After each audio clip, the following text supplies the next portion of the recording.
네, 안녕하세요. 토지스쿨 부소장 이우현입니다. 네, 이번 영상에서는요, 토지보상의 비밀이라고 제목을 한번 정해봤어요. 작년만 해도 이제 17조 이제 토지보상금이 나갔고요. 올해 이제 30조 가량 토지보상금이 나갈 거고, 내년에도 30조 정도 토지보상금이 나간다고 합니다. 3기 신도시부터 LH에서 택지 분양하는 것들이 너무 많이 있기 때문에 이런 보상 받으시는 분들이 많으실 것 같아요. 그래서 토지 보상에 있어서 절차라던가 그 다음에 알아야 할 점, 노하우까지 말씀드리도록 하겠습니다. 이 토지 보상이 되는 이유, 우리가 이제 토지 보상이 왜 되고 어떻게 되는지 이유를 알아야 되는 거잖아요. 개인이 아니라 이제 나라에서, 국가에서 토지를 취득한 경우에요. 근데 이제 그냥 취득하는 게 아니라 그에 합당한 다 이제 법이 있다는 거예요. 법률에 의해서. 그래서 뭐 첫 번째로는 도시개발법, 뭐 도개법이라고 하는데요. 공익개발을 위해서 토지를 개발하는 경우, 그 다음에 도시계획시설, 뭐 길, 도로라던가 항만, 철도 같은 거를 만들 때 이제 토지를 매입하게 되잖아요. 뭐 이런 경우라든지, 그 다음에 주택법, 뭐 국민주택, 보금자리주택, 뭐 이렇게 필요에 의해서 대지를 조성하게 되는 경우 등, 네, 이런 경우일 때 이제 나라에서 토지가 필요하게 하는데, 토지 보상이라는 게 이제 수용 방식이 있고요. 그 다음에 환지 방식이 있고, 그 다음에 두 가지를 같이 하는 혼용 방식이 있습니다. 근데 그 중에서 이제 환지나 혼용 같은 경우에는 토지를 다시 받는 부분이 있다 보니까 그 대지 안에 있는 분들이 이제 피해가 조금 덜 한다고 생각하시는데요. 이제 많이 생각하시는 게 수용 방식에 관한 걸 많이 궁금해 하셔서 제가 오늘 수용 방식 절차라던가 이런 것들을 알려드리겠습니다. 예, 여기 보시면은 이제 법률이 공익사업을 위한 토지 등의 취득 및 보상에 관한 법률, 약 토지보상법이라고 되어 있는데요. 법률에 이렇게 되어 있다라는 것 정도 알고 계시면 될 것 같아요. 공익사업에 필요한 토지를 모두 손실에 대한 보상이나 이런 거 다 해준다는 건데, 과연 그게 맞는 건지 한번 볼게요. 일단은 절차가 어떻게 되냐면요. 어떤 사업이라든지 그 사업을 하겠다고 이제 고시가 이제 나오게 돼 있어요. 그럼 우리가 이제 토지를 갖고 계신 분들 중에서는 고시 전까지는 이제 모르겠죠. 여기에 무슨 뭐 택지가 들어온다던가 뭐 도로가 생긴다던가 이런 거를 이제 모르고 있다가 이제 고시가 나면 이제 알게 되는 거예요. 그래서 고시 난 이후에는 그 해당 토지 및 그 해당 이제 물건 등을 조사를 시작하게 되죠. 그래서 조사를 한 다음에는 어떻게 보상하겠다 공고를 내게 됩니다.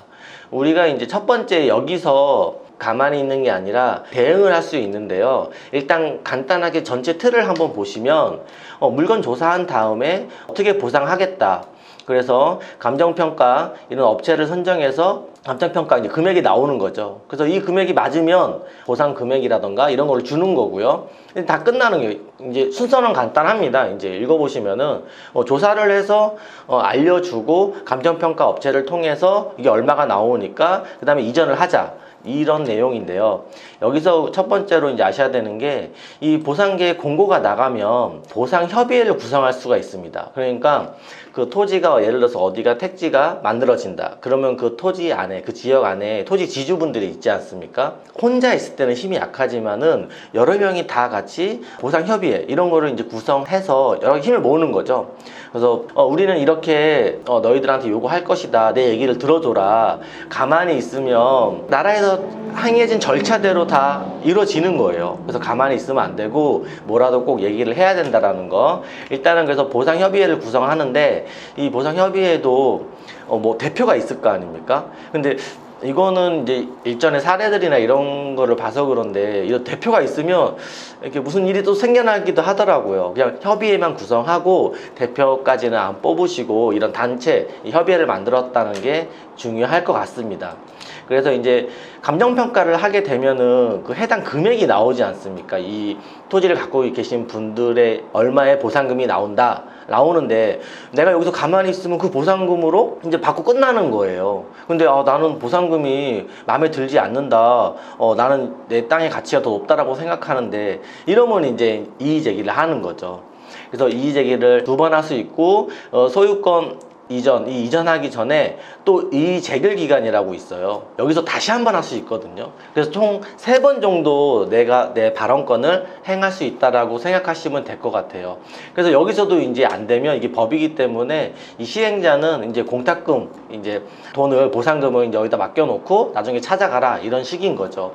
근데 가만히 있으면은 그 금액이 많이 보상금이 주면 좋은데 이 보상금이라는 것 자체가 항시 생각하는 것보다 더 적게 잡힙니다. 왜? 시세에 의해서 잡히는 게 아니라 여기서 잠깐 얘기 하나 드리면 토지 보상금이 공시지가에 기준한다라고 생각하시는 분들이 많아요. 근데 공시지가가 아니라 정확히 얘기하자면은 그 표준지라고 있습니다. 각 지역마다 표준하는 토지들이 각각 선정을 하게 돼 있거든요. 그래서 나랑 비슷한 그 표준지가 얼마를 하는지에 따라서 그 표준지의 공시지가, 그 다음에 토지 각각에마다 처한 사항이 다르잖아요. 뭐 어떤 토지는 집이 있을 수도 있고 도로에 접해 있을 수도 있고 높을 수도 있고 낮을 수도 있고 이런 것들을 다 산정해서 다 그 표준지 가격에 뭐 곱하기 해서 이제 가격이 나오게 되는 거거든요. 그래서 표준지에 대한 내용을 이해를 하셔야 돼요. 근데 표준지는 제가 조금 이따 다시 설명드리고, 이 보상 절차에서 제가 얘기 드리고 싶은 거는 이 보상협의회를 구성하고 그 다음에 감정평가 업체를 선정하지 않습니까? 근데 감정평가도 개발하는 그 시행자에서 2군데를 선정을 해요. 그래서 2군데를 선정을 해서 그 감정평가 금액이 각각 다를 수 있지 않습니까? 그래서 그 2개의 평균치를 내서 보상을 해주는 건데, 어디는 만약에 100만 원이고 어디는 110만 원이다.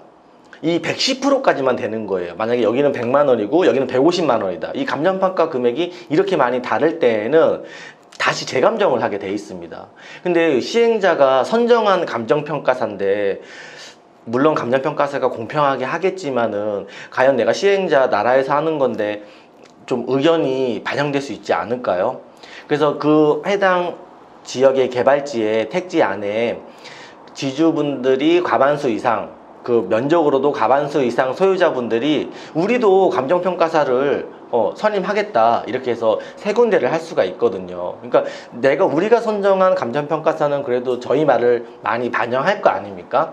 그래서 보상협의회 구성하는 거랑 감정평가사 꼭 선정하는 거, 이거 잊으시면 안 되고, 협의 절차에서 꼭 이의제기를 통해서 왜 이렇게 보상을 했냐, 그리고 보상받는 금액도요, 어떻게 해서 이 금액이 나왔는지 우리가 정보 공개를 통해서 다 확인할 수가 있습니다.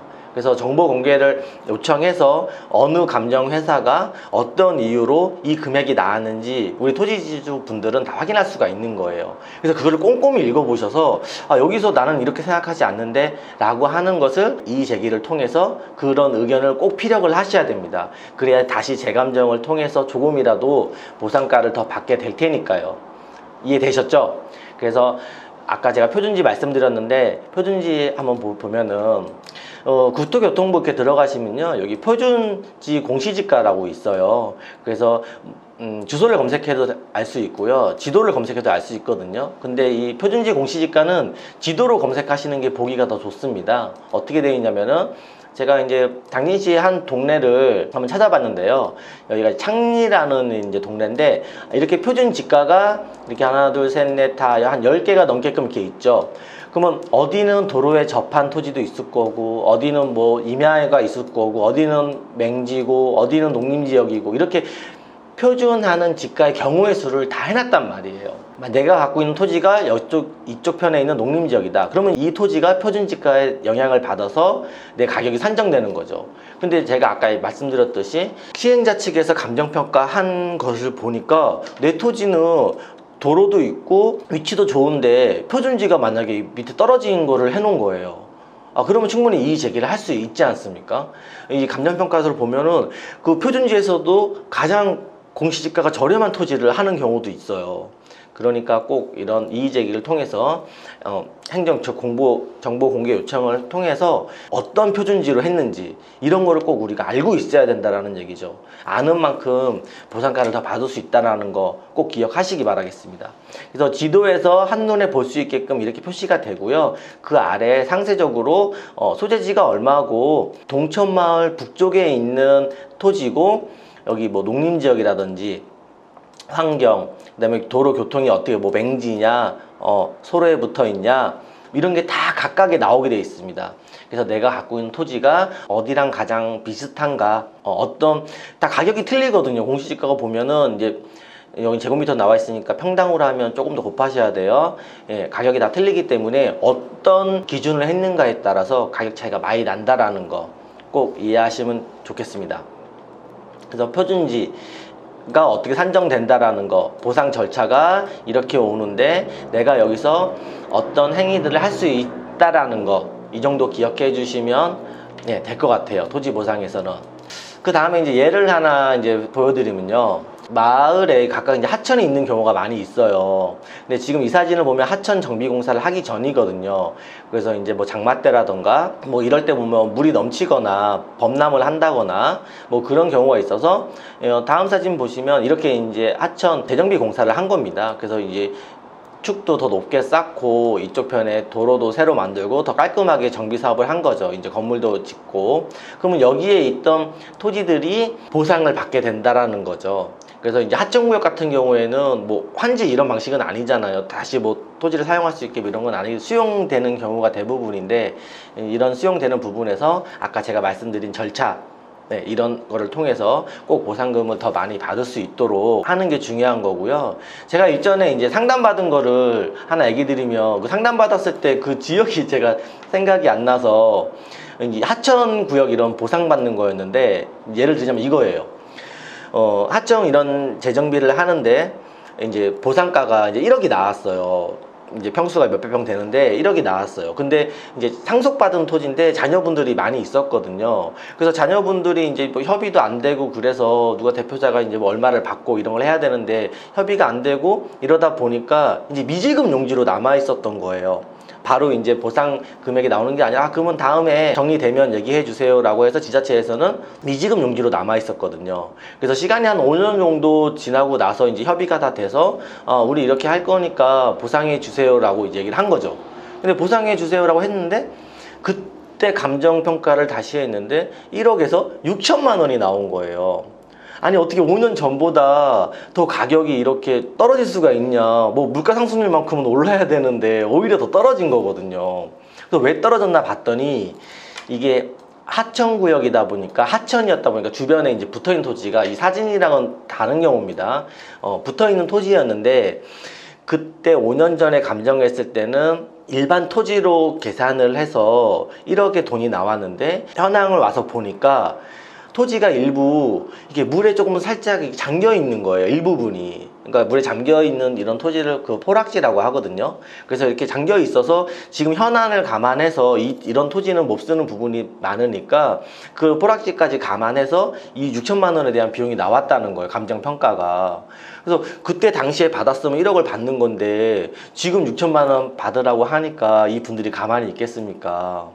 예, 그래서 어떻게 이럴 수가 있냐. 그래서 이런데 우리는 행정 절차대로 했으니까 뭐 우리 뭐 지자체에서는 어떻게 할 수가 없다. 이 공무원은, 이 담당 공무원은 이 말만 하고 있고요. 그래서 그 상담하신 분이 어떻게 해야 되냐, 그래서 뭐 할 수 없죠. 소송하거나 이래서 국가에 대한 거는 손해배상을 청구해야 되는 건데, 손해배상 청구하고 막 소송하는 게 중요한 게 아니라 그 시간하며 알아보며 막 이런 것들이 다 노동력이나 시간을 할애하는 거지 않습니까? 그래서 나중에 보상 받아서 더 좋을 수도 있지만 막 이렇게 되는 경우에는 그때 받았으면 차라리 더 좋았을 경우도 있다라는 거. 그래서 토지 보상 받는데 항상 뭐 이렇게 시간을 좀 딜레이 좀 지체시키는 게 다등사만은 아니다라는 거. 그 알맞은 타이밍에 그때 대응을 해서 내 소중한 재산을 가장 많이 지키는 게 중요하다라고 이제 얘기 드리는 거예요. 이런 경우들도 있으니까요. 그래서 이제 얘까지 하나 얘기 드렸고요. 예.